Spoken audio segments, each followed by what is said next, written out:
Those who are on a path where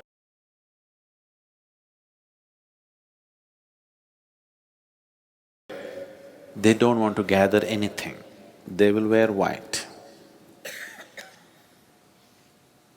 Those who are into a different kind of sadhana, if their sadhana is mild, but they're on the spiritual path, but they're involved with various aspects of life, they don't want to gather life around them. They want to be participating in life, but they don't want to gather anything. Such people will choose to wear white. People who are on a more intense sadhana, which is oriented towards a particular chakra in the body, which is known as agna, between the eyebrows, they will wear orange because the color of the chakra is orange. They want to radiate that color because the whole process is about enlightenment and reaching to that state of knowing, opening up that dimension of perception which is referred to as the third eye. So they will seek always ochre or orange color because that is the color of the agna. The yellow robes were worn by Buddhist monks because the process that Gautama gave to the initial stage of Buddhist monks was very rudimentary process. He chose this process for the people because he did not need any preparation, but he wants to cause a wave of awareness. That means he doesn't stay in any town for more than a day. Continuously he is moving from village to village, town to town. There's no time to prepare people for any kind of practice. So the practice that he gives them is very rudimentary, but still he's converting them into monks.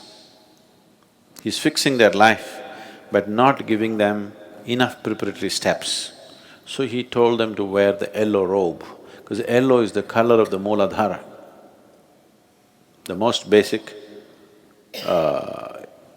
chakra in the body is Mooladhara. So he wants them to be stable. For a monk, the most important thing is he practices stability in his life. So he just wants them to be stable. They don't have to fly off into a blissful experience, they don't have to get enlightened right now, they don't have to get anywhere. They just have to learn to be stable because he is preparing soldiers to shake the world with awareness. So he told them to wear yellow robes. Later on, when they graduated to what he called as arhats, the arhats in the Buddhist tradition wore ochre robes, that is orange, as all the Indian sannyasis wear. But then after Gautama passed away, when they tried to spread the Buddhist way of life, people in India, there were at least 30% of the population were sannyasis or monks by nature.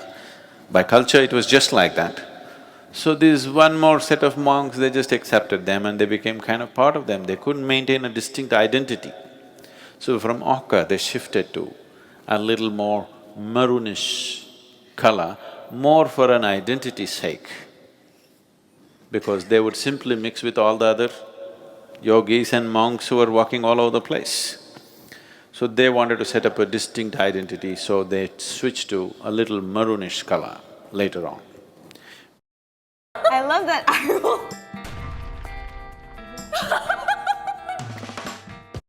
The basic Buddhist color is still yellow, because yellow is the color of the Mooladhara and it can be taught without preparation. No preparation, no teaching, no nothing, a simple process, just to stabilize and stabilize and stabilize. Such a process is taught when you are charting out a spiritual path for a few lifetimes. See, that tradition still continues in the Buddhist way of life. They keep coming back and coming back to do more work and more work because the process is such, it's of stabilization, not of realization. So that's why the yellow.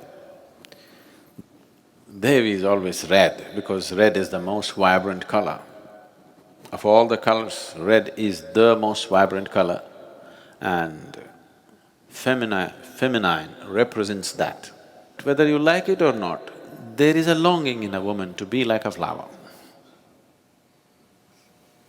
because nature has given that possibility for her. There is a certain quality in the feminine which is flowery. So, when we say flower, the first thing that comes into most people's mind is always red. A red flower is always the real flower. Other things are on the way. Red is vibrant. It is the color of vibrance. Devi, or the feminine form of the divine, is the most vibrant form of divine. Something nobody can miss. The reason why, even if there are other bigger temples, in every village, in every town in India, we will set up a Devi temple. You walk into the Devi temple, she hits you in the face, you can't miss it, because it's vibrant. The color of vibrance is always red. It doesn't matter what kind of a person you are, if you come dressed in full red clothes, suddenly people will think you're vibrant, even if you are not. Yes or no? Red dress suddenly sets you off like you're vibrant. And to do certain type of sadhana, which is Devi-oriented, red is needed. The most important things in your life are usually red, you know. Your blood is red. It's not red enough, you go down, you know. Flowers are red, the rising sun can become reaching towards red. Anything that you consider as vibrantly alive, you tend to paint it red, because there is a connection between red and vibrance. And Devi is manifestation of vibrance that you cannot miss. So, the Devi temples always have very active involvement of red. In many ways, only red flowers are used. Blood is spilled all over the place. We don't do the blood business, but one way or the other, it needs lot of spilling of life.